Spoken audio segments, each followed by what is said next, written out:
啲係我哋廣東人追求嘅鮮。頭先咧仲喺嗰個魚塘入邊，依家喺我哋個鑊度。嗱，中國嘅火鍋嚟千萬啦，廣東嘅火鍋最清淡。廣東火鍋四大要素，首先係我哋嘅鍋底要清啦，配料要全啦，調料咧要鹹啦，食材要新鮮。今日我哋捐窿捐罅睇下，揾條魚食好唔好？嗱，你睇下我哋廣東人先做，呢啲地方先有好嘢食。三位，有咩特色嘢㗎？無骨魚，佢係現點現殺嚟定點？可唔可以俾我去後廚睇下你哋嘅？喺邊度揀？後邊揀？咁遠嘅？呢隻鯽魚嚟就話，唔係白色嘛。你可唔可以大概睇到佢有5斤左右重5斤左右可以大概睇到大啲喎。呢條都5斤左右係嘛？哇，好生猛喎！係啊，即係好啊，就呢個，好。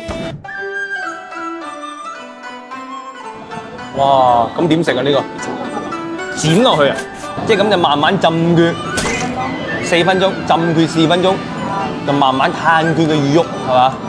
哦，即係我哋要攞個鉸剪去剪，剪落去食幾多就浸幾多，慢慢浸佢，慢慢攤佢。啊，咁靚嘅水庫鯽魚，再配上我哋拎溫嘅薑葱豉油，正啊！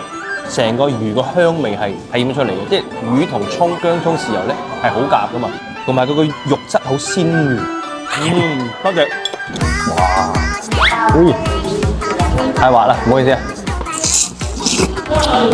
啲豉汁味好香，條魚嘅夠鮮啊，唔使講啦。啲辣椒圈都好香，啲辣口嗰啲嘢，我唔使辣㗎。煎餃啊，呢個係蒜蓉甜辣醬呢個。OK， 魚肉好鮮甜。